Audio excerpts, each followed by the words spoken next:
బట్టి కృతజ్ఞతలు, స్తోత్రాలు. మీ ప్రియమైన బిడ్డలతో కలిసి మరలా ఈ ప్రార్థనా సహవాసమును కలిగి ఉండటానికి మీరు అవకాశం ఇచ్చారు.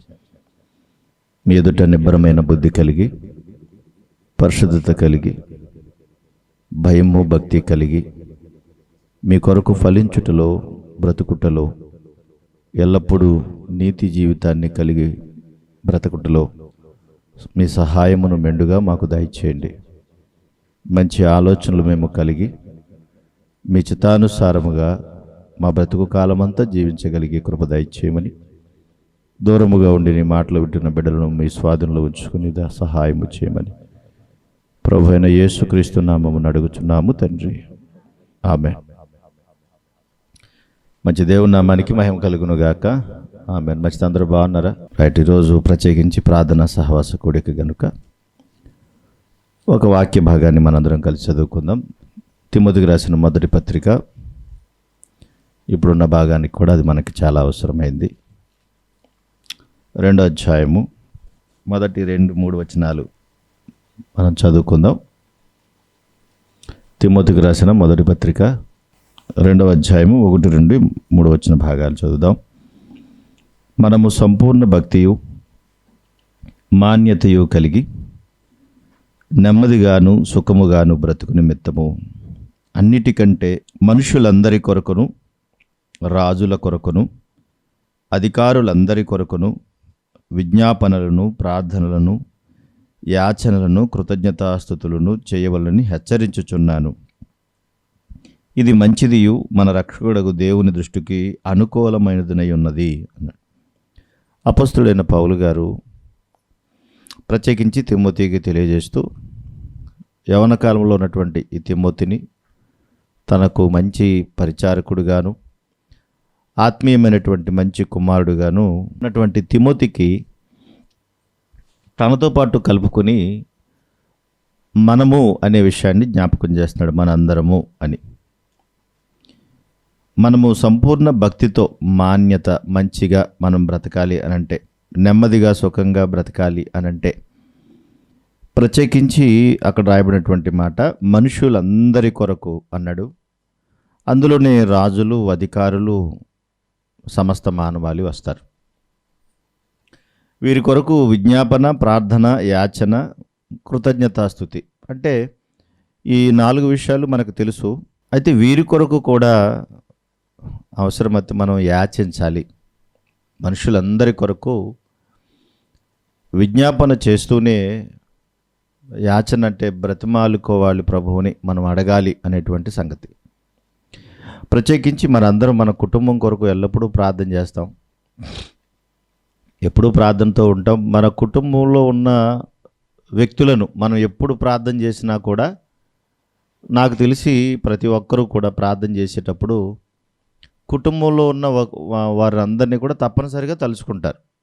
భర్త, భార్య, బిడ్డలను తలుచుకోకుండా ప్రార్థన ముగిస్తారా? ఖచ్చితంగా ఆ కుటుంబం కొరకు ప్రార్థన చేస్తారు. మీరు అందరూ చేస్తారా? మీ కుటుంబం కొరకు, బిడ్డల కొరకు, నీ భర్త కొరకు చేస్తున్నారా? చేయట్లేదా? చేస్తున్నారు కదా. మీ పిల్లల కొరకు, పిల్లలకి ఇచ్చిన అల్లుల్లో లేకపోతే కోడల్లో చేస్తున్నారా? వారి పిల్లల కొరకు. అంటే ప్రార్థనలో తప్పనిసరిగా మనం వీటిని జ్ఞాపకం చేసుకుంటాం. సహజంగా మన తోడబుట్టిన వారిని, రక్త సంబంధులను, మనకున్నటువంటి వారిని మనం గుర్తు చేసుకుంటాం. ఇది మంచిదే, జ్ఞాపకం చేసుకోవాలి కూడా, తప్పనిసరిగా మనం చేయాలి కూడా. అలాగే మన కుటుంబంలో ఉన్నటువంటి వారు కూడా, రక్షణ లేనటువంటి వారు ఉన్నారు, ప్రభు యొక్క మనస్సు గ్రహింపలేనటువంటి వాళ్ళు కూడా ఉన్నారు. వారి కొరకు కూడా మరి ప్రార్థించాలి. అయితే ఈ ప్రార్థన ఏ విధమైనటువంటి ప్రార్థన, ఏ విధంగా చేసేది అంటే, ప్రభా వారిని కాపాడు అనేసి సరిపెట్టేస్తాం, లేదా వీరిని రక్షించు అన్నట్టుగా. వారి కొరకు యాచించేది ఎప్పుడైనా ఉందా? వారి కొరకు యాచించేది, అడగడం, బ్రతిమలాడుకోవడం. ఉదాహరణకి ఇప్పుడు మీ అమ్మగారే ప్రభువుని అంగీకరించలేదు, ప్రభు గురించి తెలియదు, లోకస్తురాలు వలె బ్రతుకుతుంది అనుకుందాం. ఆవిడ, ఆ తల్లి కొరకు ఏ విధమైనటువంటి ప్రార్థన చేస్తున్నాం? ఆ తల్లి కొరకు ప్రభా మమ్మల్ని రక్షించు, అంతేనా? అయిపోయిందా? అంటే సహజంగా చేసేది ఏంటంటే మమ్మల్ని రక్షించు, అంతే, అయిపోయింది. ఒక మాటతో మనం సరిపెట్టేస్తూ ఉంటాం. అలా కాకుండా తప్పనిసరిగా ఆ అమ్మ గూర్చినటువంటి యాచన, దేవుణ్ణి బ్రతిమాలుకోవటం, మమ్మను కాపాడు ప్రభా, మమ్మల్ని రక్షించు నాయనా, ఆమెతో మాట్లాడు ప్రభా, ఆమె మనోనేత్రములు వెలిగించు నాయనా అని దీనత్వంతో దేవుణ్ణి బ్రతిమలాడుకోవటం, ఇది మంచిది. అయితే ప్రత్యేకించి ప్రార్థన చేయుచున్నటువంటి మనకు ఆ భారం, ఆ బాధ్యత మనకు చాలా అవసరం.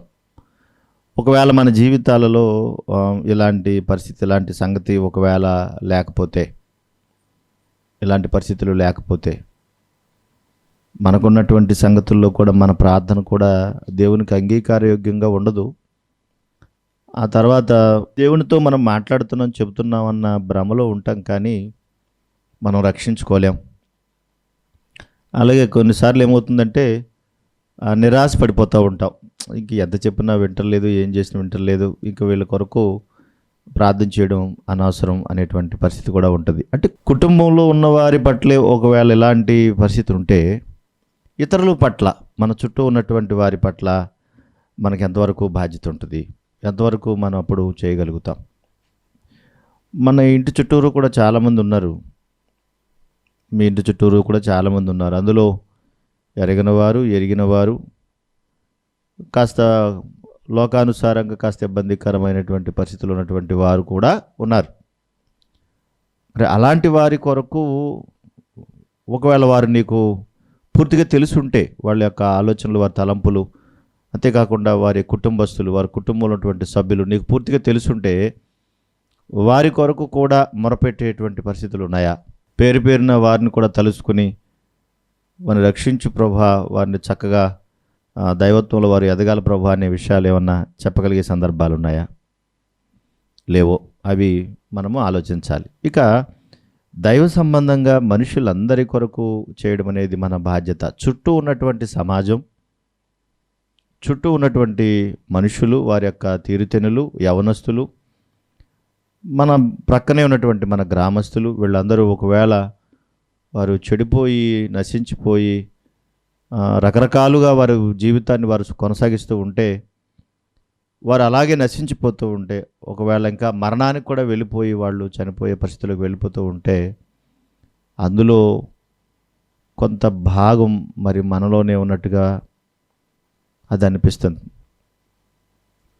అంటే ఎలా అంటే, వారు నశించిపోవడానికి కొంత కారణం మనమే ఉన్నామేమో అనేటువంటి పరిస్థితి. ఎందుకంటే వారి కొరకు మనం సరిగా ప్రార్థించకపోవటం, వారి కొరకు దేవునితో సరిగా చెప్పకపోవటం, వారి కొరకు దేవుని మనం బ్రతిమలాడుకోకపోవటం, ఈ పరిస్థితులు ఉన్నాయని అనిపిస్తుంది. చాలాసార్లు మనం ఈ మాటలు మనం విన్నాం. దేవుని దాసులు స్వామి గారు చెప్పినప్పుడు కూడా, సమాజం చెడిపోయినా, సంఘం చెడిపోయినా, కుటుంబం చెడిపోయినా, ప్రభువుని ఎరిగిన నీవు సరైనటువంటి స్థితిలో లేకపోవటం వల్ల ఇది జరుగుతుంది. ఆ బాధ్యత, భారం నీ మీద ఉంది. ఒక రకంగా చెప్పాలంటే ఆ నేరం కూడా ఉంది. అది మన మీద దేవుడు నేరస్థాపన చేస్తాడేమో. కనుక ప్రత్యేకించి దైవ సంబంధంగా ఆ మహిమ, లేదంటే దేవుని యొక్క కృపా తలాంతులను మనము పోగొట్టుకోకూడదు. ఒక సందర్భాన్ని మీకు జ్ఞాపకం చేస్తాను. సమూయేలు గ్రంథంలో ఉన్నటువంటి ప్రవక్తగా ఉన్నటువంటి ఏలీ గురించి మనకు తెలుసు. ఏలియా కాదు, ఏలీ. తెలుసా, తెలీదా?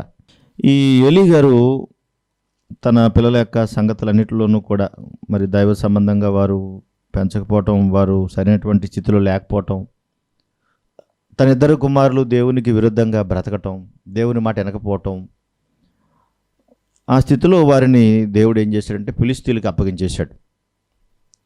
ఫిలిష్తీయులకు అప్పగిస్తే ఆ రోజున వాళ్ళు ఏం చేశారంటే, దేవుని మందసం వస్తే గనక ఆ మందసాన్ని బట్టి దేవుడు మనల్ని కాపాడతాడని చెప్పి ఫిలిష్తీయుల మీదకు యుద్ధానికి వెళుతూ మందసాన్ని కూడా వెంటబెట్టుకుని తీసుకెళ్లారు. అయితే ఆ మందసాన్ని తీసుకుని వెళ్ళిన సందర్భాలు ఫిలిష్తీయులు కూడా చూసి, అమ్మో, ఈ దేవుడు చాలా గొప్పవాడు, సామాన్యమైన వాడు కాదు. ఇప్పుడు ఏ ప్రజలైతే ఉన్నారో ఆ ప్రజల ద్వారా వాళ్ళతో యుద్ధం చేసి ఆ ప్రజలకు మేలు చేశాడు. ఆ దేవుడు ఎక్కడుంటే వాళ్ళకి అక్కడ మేలు జరిగింది, మిగతా శత్రు సైన్యం అంతా నశించిపోయింది అనే ఆ భయము ఫిలిష్తీయులకు కూడా ఉంది. అయితే ఏమైనా సరే మనం యుద్ధం చేయాలన్న ఉద్దేశంతో ఫిలిష్తీయులు అందరూ పొగడి ఇశ్రాయేలులతో సైన్యంతో యుద్ధం చేయడానికి సిద్ధపడిపోయారు. అలా సిద్ధపడి యుద్ధం చేసినప్పుడు ఇశ్రాయేలు ప్రజలను చాలామందిని చంపేశారు. ఎందుకు? కారణం ఏంటంటే దేవుడు ఇశ్రాయేలు పక్షాన లేడు. దేవుడు ఇశ్రాయేలు పక్షాన లేడు. కారణం ఏమిటి అంటే వారు దేవునికి విరుద్ధంగా బ్రతుకుతూ మాకు దేవుడున్నాడు అన్నారు. వారు దేవుని నామాన్ని అవమానపరుస్తూ మా పక్షాన దేవుడున్నాడు అన్నారు. వాళ్ళు ఎంత మొరపెట్టినా కూడా దేవుడు వారికి సహాయం చేయలేదు. నా మాట అర్థమవుతుందా? వింటున్నారా? కనుక మనము కూడా ఎలుగెత్తి ప్రార్థన చేస్తూ, కన్నీటి ప్రార్థన చేస్తూ, ఏదో మనం చేస్తూ వెళ్ళిపోతూ ఉన్నాం. కానీ మన ప్రార్థన దేవుడు వినటం లేదేమో అనే సంగతి అర్థం చేసుకోవాలి. ఎందుకు అంటే ఇశ్రాయేలు జాతి దేవునికి విరుద్ధంగా బ్రతుకుతూ, దేవుని మాట వినకుండా, లెక్క చేయకుండా, ఒక విగ్రహ సంబంధమైనటువంటి పరిస్థితుల్లో మందసం మా దగ్గరుంటే మాకు దేవుడున్నాడు అని అనుకుని వారు యుద్ధం చేయడానికి సిద్ధపడిపోయారు. అది ఎంత ప్రమాదకరమైందో అర్థం చేసుకోవాలి. మనం కూడా బైబిల్ చేతిలో ఉంది, నేను నా పక్షాన దేవుడున్నాడు, నేను దేవుని మందిరానికి వెళ్తున్నాను కాబట్టి దేవుడితో నేను ఉన్నాను, దేవుడు నాతో ఉన్నాడు అనేటువంటి స్థితిలో మనం అలాగే ప్రార్థన చేస్తున్నామేమో.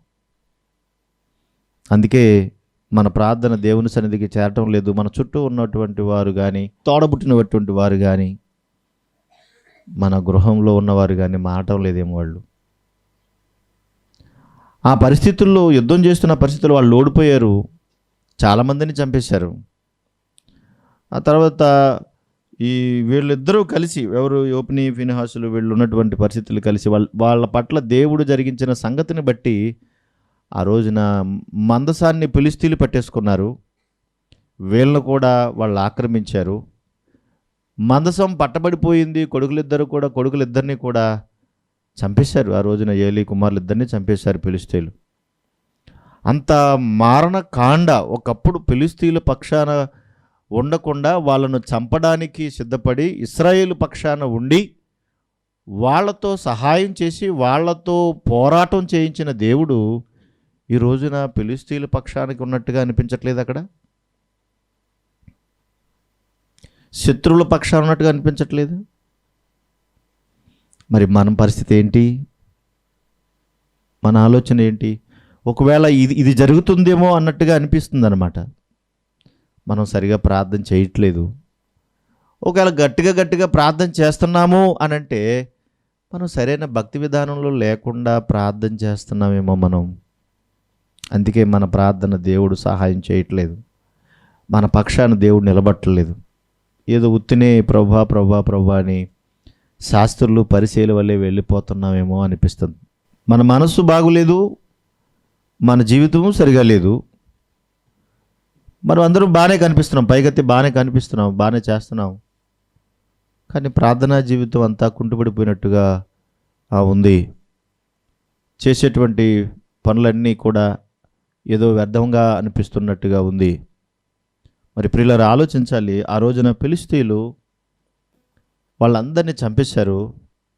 ఏలీ కుమారులు కూడా చంపేశారు. నిజంగా ఎంత బాధాకరమనంటే హోప్నిహాస్ ఉన్నాడు అక్కడ. మనకి చెప్తాను మీకు. అది వాళ్ళ జరుగుతున్నటువంటి సందర్భంలో ఫీనెహాసు భార్య, ఏలీ కుమారుడు ఫీనెహాసు యొక్క భార్య, ఆవిడ గర్భవతి, నెలలు నిండినటువంటి గర్భవతి. వినండి, నెలలు నిండిన గర్భవతి ఆమె. అయితే ఎప్పుడైతే యుద్ధం జరిగిందో, ఇవన్నీ జరిగాయో, మందసం పట్టబడిందో, భర్తలు కూడా చనిపోయారన్నారు, అన్నదమ్ములిద్దరూ చనిపోయారు. అయితే ఈమె భార్యగా గర్భాన్ని ధరించినటువంటి ఈమె ఆ మాటలన్నీ వినగానే ఆల్రెడీ నెలలు నిండిపోయినటువంటి ఆమెకు డెలివరీ అయిపోయింది. మంత్రస్థానంలో వచ్చి ఆమెకు డెలివరీ చేశారు. నువ్వేం కంగారు పడకు, నీకు కొడుకు పుట్టాడు అని అన్నారు. ఇప్పుడు వాక్యం చదవదాం ఒకసారి చూడండి.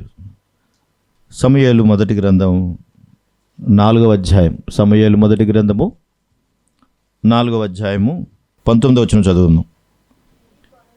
ఏలీ కోడలగు ఫీనిహాసు భార్యకు అప్పటికి గర్భము కలిగి కనుప్రొద్దులై ఉండగా దేవుని యొక్క మందసము పట్టబడిననియు తన మామయు తన పెనిమిటియు చనిపోయిననియు ఆమె విని నొప్పులు తగిలి మోకాళ్ళ మీదకి కృంగి ప్రసవమాయను. ఎంత భయంకరమైన స్థితిలో డెలివరీ అయిందో చూడాలి. ఆ పుట్టినటువంటి బిడ్డ పరిస్థితి, ఓ పక్కన తన మాంగారు చనిపోయాడు, తన భర్త చనిపోయాడు, అలాంటి పరిస్థితుల్లో నొప్పులు వచ్చినాయి. యుద్ధం జరిగింది, మహా హోరహోరీగా యుద్ధం జరిగింది, చాలామంది ఇశ్రాయేలు ప్రజలందరూ చచ్చిపోయారు. ఆ పరిస్థితిలో ఈమెకు డెలివరీ అయిపోయింది. డెలివరీ అయిపోయి ఆ మోకాల మీద పడి కృంగి డెలివరీ అయిపోయింది. ఆమె మృతునుందుచుండగా అన్నాడు, అంటే చావు బతుకుల మీద ఉంది, ఇక చచ్చిపోవడానికి సిద్ధంగా ఉంది. అర్థం చేసుకోవాలి. పురుడొచ్చింది, మగబిడ్డ పుట్టాడు, చచ్చిపోవడానికి సిద్ధంగా ఉంది ఆమె.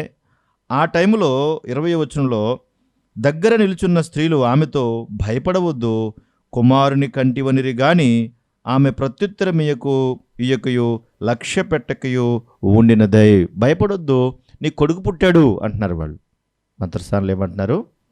నీకు భయపడొద్దు, నీకు కొడుకు పుట్టాడు అంటున్నారు. ఆమె పట్టించుకోవట్లేదు. ఎందుకని? చాబతుకుల మీద ఉంది. ఇంత పరిస్థితి ఎందుకు వచ్చింది అంటే దేవుడు వీరి పక్షాన లేడు. మరి వీరు దేవుని పిల్లలేనా? కాదా? దేవుని పిల్లలే. మరి దేవుడు వీరి పక్షాన యుద్ధం చేయాల్సింది ఎందుకు చేయలేదు? తన భర్త యొక్క సోదరుడు, వారు ఎంత భయంకరంగా దేవుని ఎదుట బ్రతికారో ఆ ముందు వచనాల్లో చదువుకుంటే మనకు అర్థమవుతుంది. వారి జీవితాలు దేవుని ఎదుట సరిగా లేవు. ఆ రోజున ఆమె చనిపోతూ ఆమె అంటుంది కదా, దేవుని మందసము పట్టబడిన సంగతి తన మామ పెనిమిటి చనిపోయిన సంగతి తెలుసుకుని ప్రభావము ఇశ్రాయేలీల నుండి పోయినని చెప్పి తన బిడ్డకు ఏకాబోదు అని పేరు పెట్టెను. ఏమని పేరు పెట్టిందంట? చచ్చిపోతూ ఏకాబోదు అని పేరు పెట్టింది. దాని అర్థం ఏంటంటే దేవుని యొక్క ప్రభావము పోయినది. దాని అర్థం అది. అంటే ఈ బిడ్డ పుట్టే సమయానికి చూసారా, పూర్వకాలం వింటున్నారా? పూర్వకాలం ఎవరైనా ఒక బిడ్డకు పేరు పెడితే ఏదో ఒక కారణం ఉండేది. ఇప్పుడు పిల్ల పుట్టిన కారణం ఉంటుందా? ఎక్కడికన్నా ఎవరైనా కనబడితే అక్కడికి పోవటం, వాళ్ళు ఏదో పిచ్చిగా ఏవో చెప్తున్నారు. రా మీద పెట్టండి, కా మీద పెట్టండి, మా మీద పెట్టండి అని ఏదో చెప్తున్నారు. పిచ్చి మాటలయ్యో కొన్ని మాటలు చెప్తుంటే ఆ పేర్లు నానుకుని అసలు ఏ పేరు పెడుతున్నాడో ఎవడికి తెలియదు. అదేంటో బుసు కిసుబిసు అని ఏ రకరకాల పేర్లు పెడుతున్నారు. అర్థం లేని పేర్లన్నీ పెడుతున్నారు. ఆ పేరుకి ఏమర్థం ఉందో ఆ పెట్టినోళ్ళకి తెలియదు, పెట్టించుకున్న వాళ్ళకి తెలియదు. అలాంటి పనికిమాలిన పేర్లన్నీ పెడుతున్నారు పిల్లలకి. ఎదిగిన తర్వాత వాళ్ళు కూడా తిట్టుకుంటారు, ఇలాంటి పనికిమాలిన పేర్లు పెట్టారు ఏంటని. కానీ ఆ రోజున ఎవరైనా బిడ్డకు పేరు పెడితే దానికి అర్థం ఉండేది. చనిపోతూ ఆ తల్లి ఏమని చెప్పింది? ఏకాబోదు. ఎందుకు అమ్మా ఈ పేరు అంటే ఇశ్రాయేలు నుండి దేవుని యొక్క మహిమ ప్రభావం ఏమైపోయింది? పోయింది. ఇప్పుడు చూడండి, దేవుని యొక్క శక్తి, దేవుని యొక్క ప్రభావం, ఆయన మహిమ తేజస్సు మనలో నుండి వెళ్ళిపోతే అప్పుడు మనం ఏం చేయడానికి అవకాశం ఉండదు. అంటే పేరుకే మనం ఉంటాం తప్ప చచ్చిపోయిన శవం ఎలాగైతే ఉంటుందో అలా ఉంటాం. కానీ దేవుని యొక్క ప్రభావ శక్తి మనలో ఉండదు. ఉత్తనే ఉంటాం, బ్రతికే ఉంటాం.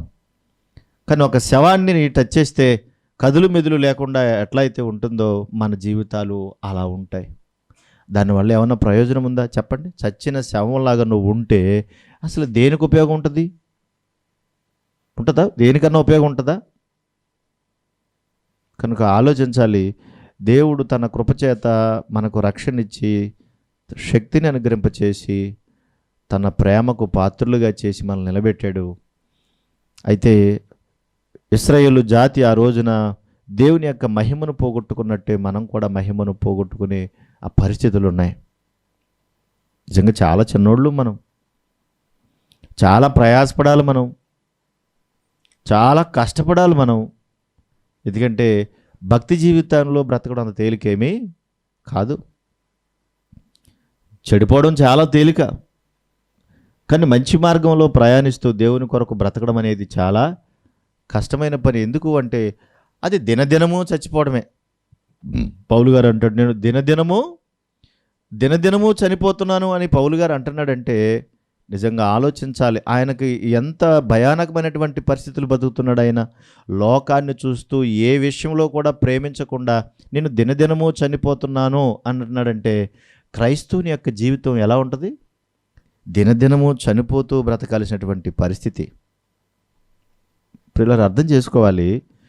ఏకాబోధు అని పేరు పెట్టిందంటే ఆ తల్లి, ప్రభావము మనలో నుండి పోయింది, ఇక ప్రభావం లేదంటుంది. ఇప్పుడు ప్రభావం పోయినటువంటి మనసుతో, దేవుని యొక్క ప్రభావం లేదు, ఆ శక్తి లేదు, అలాంటి మనసుతో ఒకవేళ మనం ప్రార్థన చేస్తూ ఉంటే ఆ ప్రార్థన దేవుడు అంగీకరిస్తాడా? చేస్తాడా? మరి ఇతరుల పట్ల మనకు బాధ్యత ఉంది, ఇతరుల కొరకు ప్రార్థించాల్సినటువంటి అవసరం ఉంది. మరి దేవుని మహిమను పోగొట్టుకున్న మనము ఇతరుల కొరకు ఎంత ప్రార్థించినా కానీ వాళ్ళు మారతారా? అంటే ఇప్పుడు లోపం ఎవరిదంటారు? మరి మనదే కదా, మన లోపమే కదా. ఎవరైనా అయ్యో ఒకళ్ళు ఇలా చనిపోయారంట, ఇలా ప్రమాదం జరిగిందంట అనగానే మనకి ఎంత బాధ కలుగుతుంది. ఇప్పుడు అదే పరిస్థితి మనకు వస్తే, ఒకవేళ అలాంటి పరిస్థితి మన కుటుంబాల్లో కలిగితే, ఎక్కడో ఎవరికో జరిగిందని మనం అర్థం చేసుకుంటున్నాం, వాళ్ళు వింటేనే మనకు బాధ అనిపిస్తుంది కదా. ఒకవేళ అదే పరిస్థితి మన కుటుంబాల్లోనో మనకో జరిగితే అసలు మనం ఏమైపోతాం? మన పరిస్థితి ఏంటి? ఎక్కడుంటాం? ఏం చెప్పుకోగలుగుతాం? చిన్న జ్వరం వస్తేనే నాకు జ్వరం వచ్చిందని కనిపించిన వాళ్ళు అందరికీ చెబుతున్నాం. విశ్వాసులమే, సేవకులు కూడా నాకు జ్వరం వచ్చేసింది, నేను చచ్చిపోయేలా ఉన్నాను అంటున్నారే. చిన్న జ్వరం వస్తే ఇలా అనుకుంటున్నామే మనం. సేవకులమైనా అలాగే అంటున్నాం, విశ్వాసులమైనా అలాగే అంటున్నాం కదా. కాళ్ళు చేతులు ఇరిగిపోయి, మెడ ఇరిగిపోయి, నడులు పడిపోయి, పెద్ద పెద్ద గడ్డలేసి చావుబతుకుల్లో ఉండి, మరి అలాంటి పరిస్థితుల్లో ఉన్నటువంటి వాళ్ళ సంగతి ఏంటి? ఆరోగ్యం బాగున్నప్పుడు మనకి ఏమీ తెలియట్లేదు, ఒకరినొకరు దుమ్మెత్తి పోసుకుంటూ, కొట్లాడుకుంటూ, తిట్టుకుంటూ, ఎంత అసహ్యంగా దేవునికి మనం కనబడుతున్నామో అలాంటప్పుడు దేవుని యొక్క ప్రభావం, ఆత్మ యొక్క శక్తి మనలో ఉంటుందా? అందుకే మనం అర్థం చేసుకోవాల్సింది ఏంటంటే, ఏకాబోధు అని పేరు పెట్టి ఆ తల్లి చనిపోయిందంటే, అయ్యో మందసం పట్టబడింది, నా భర్త చనిపోయాడు, కుటుంబాలు నాశనం అయిపోయాయి, అందరూ చనిపోయారు, ఇక ఏముందని ఇక్కడ అంటే ఏమీ లేదని ఆ మాట చెప్పి చచ్చిపోయిందండి ఆ తల్లి. పీనెహాసు భార్య ఏముంది ఇక్కడ అని అన్నీ చెప్పి చచ్చిపోయిందండి. దేవుని యొక్క ప్రభావం ఒకవేళ పోతే మన పరిస్థితులు కూడా అలాగే ఉన్నాయి. చాలా బాధతో చెప్తున్నాను ఈ మాట. కదిలించబడటం లేదంటే కుటుంబాలు కదిలించబడతలేదు, కనీసం పక్కనున్న వాళ్ళు కదిలించబడతలేదు, అసలు మనమే కదలట్లేదంటే మరి చుట్టూ ఉన్న వాళ్ళు ఎలా కదలగలుగుతారు? మనమే సరైనటువంటి స్థితిలో ఉండలేదే. ఇంత చేసి అంత చేసామన్నట్టుగా ఉంది మన పరిస్థితి. చేసేదేమో ఇంత చేసామన్నట్టుగా చెప్పుకుంటున్నాం మనం. అది ఎంతవరకు ఉందో, ఎంతవరకు పోయిందో, అది దేవునికి విరుద్ధమైనటువంటి క్రియలోనే బతుకుతున్నాం. కనుక ఆ మహిమా ప్రభావాన్ని పోగొట్టుకోకూడదు, దాన్ని దక్కించుకోవాలి, దాన్ని కాపాడుకోవాలి. ఇశ్రాయేలు జాతి కానీ, ఆ రోజున ఏలీ కొడుకులు కానీ, తన భార్య కానీ, ఆ కుటుంబాలు కానీ, వాళ్ళు కానీ మందసమ్మ మధ్యలోకి వచ్చింది ఓహో అనుకుని వాళ్ళు డ్యాన్సులు వేసుకుంటూ, చిందులు వేసుకుంటూ, పెద్ద పెద్ద కేకలు వేసుకుంటూ దేవుని యొక్క శక్తి మాకు ఉందని అనుకున్నారు. కానీ మందసం అయితే ఉంది, కానీ శక్తి ఉంది అక్కడ లేదు, పోయింది. దేవుడు ఒక ప్రత్యక్ష గుడారం వలె, ఒక దీపస్తంభం వలె చుట్టూ ఉన్న ప్రజల మధ్య ఈ మంచి మందిరాన్ని మనకిచ్చాడు. ఎక్కడున్నామో, ఎక్కడికి వెళ్ళిపోయామో, ఎలా బ్రతుకుతున్నామో, ఏం చేస్తున్నామంటే దేవుని దీపం స్తంభంలాగా ఈ మందిరాన్ని మనకు అన్ని జనుల మధ్యలో మనల్ని పెట్టి, నీ పట్ల నా పట్ల ఎంత ప్రేమ ఉంటే దేవుడు తీసుకొచ్చి ఇందులో కూర్చోబెట్టాడు. ఎంత ప్రేమ ఉంటే కూర్చోబెట్టాడు. మరి మనం ఏం చేస్తున్నాం? మనం దేన్ని ప్రేమిస్తున్నాం? దేని గురించి ఆలోచిస్తున్నాం? మన మన మన సంగతులు ఏంటి? ప్రభావం పోయితే ఏమీ మిగలదు. ఆ ప్రభావాన్ని పోగొట్టుకుంటే ఏమీ మిగలదు. అది చాలా భయంకరమైనది. ఇశ్రాయేలు జాతి ఆ రోజున వాళ్ళు చేసినటువంటి పని చూడు ఒకసారి. కీర్తన 106 కీర్తన 106 కీర్తన 106 కీర్తన 20-21 వచ్చిన భాగాలు కూడా చూడండి ఒకసారి. 106 కీర్తన 20-21 చరణాలు. తన మహిమాస్పదమును గడ్డి మేయు ఎద్దు రూపమునకు మార్చిరి. ఐగుప్తులో గొప్ప కార్యములను, హాము దేశములో ఆశ్చర్య కార్యములను, ఎర్ర సముద్రం వద్ద భయము పుట్టించు క్రియలను చేసిన తమ రక్షకుడైన దేవునిని మరిచిపోయారటండి. ఎంత దారుణం చూడండి. ఇవన్నీ కళ్ళెదురుగుండా జరిగాయి. మరలా కళ్ళెదురుగుండా జరిగాయి. దేవుని యొక్క మహిమాస్పదమును గడ్డి మేయు ఎద్దు రూపానికి మార్చేసుకున్నారు. ఐగుప్తులో చేసిన కార్యాలు, హాము దేశంలో చేసిన కార్యాలు, ఎర్ర సముద్రం దగ్గర చేసిన కార్యాలు ఇవన్నీ మర్చిపోయారటండి. ఇవన్నీ చేసినటువంటి దేవుణ్ణి మర్చిపోయారు, వాటిని మర్చిపోయారు.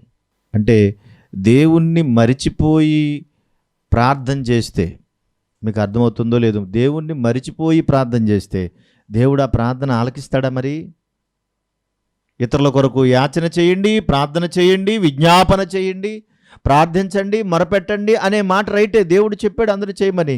అయితే మనం ఇతరుల కొరకు చేసే ప్రార్థన దేవుడు ఎందుకు అంగీకరించట్లేదంటే ఆ ప్రభావం మనలో కనిపించట్లేదు, ఆ ప్రభావం లోపిస్తుంది. స్కూల్లో పిల్లోడు సరిగా లేకపోతే, వాడు సరిగా చదవకపోతే, మా వాడు ఎందుకు సరిగా చదవట్లేదని స్కూల్ టీచర్ కాలర్ పట్టుకుంటున్నారు. ఇప్పుడు స్కూల్ టీచర్ కాలర్ పట్టుకుంటున్నారు. మీకు నిన్ను ఫీజులు కడుతున్నాం, మీకు నిన్ను చేస్తున్నాం, ఎందుకు మా వాడు చదవట్లేదని ఆయన కాలర్ పట్టుకుని గుంజి అవసరమైతే కొడుతున్నారు కూడా. ఎందుకు మా వాడికి నువ్వు సరిగా చదువు చెప్పలేదని. ఒకవేళ దేవుడు అలాగే మన మీద యాక్షన్ తీసుకుంటే, నీకు నేను దీపస్తంభంలాగా మందిరాన్ని ఇచ్చాను, నా కుమారుని తీసుకొచ్చి నీకు బలిచ్చాను, నీ పాప క్షమాపణ కొరకు నా కొడుకు రక్తాన్ని చిందించాను, మరి నువ్వేం చేస్తున్నావు అని ఒకవేళ దేవుడు అలా మనల్ని పట్టుకుని గుంజితే మన దగ్గర ఏం సమాధానం ఉంటుంది? మన దగ్గర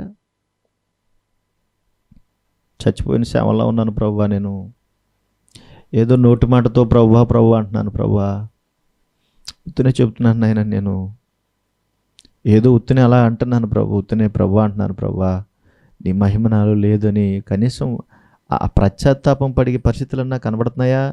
ఆ మాట అన్నప్పుడైనా కనీసం దుఃఖం వస్తుందా? బాధ కలుగుతుందా? ఎవరికి మనం ఏం చేయగలుగుతాం చెప్పండి? ఇప్పుడు మనం ఎవరిని రక్షించగలుగుతాం? ఎవరిని చేయగలుగుతాం? ఏ విధంగా చూసినా ఎవరిని రక్షించలేని పరిస్థితి అయిపోతుంది.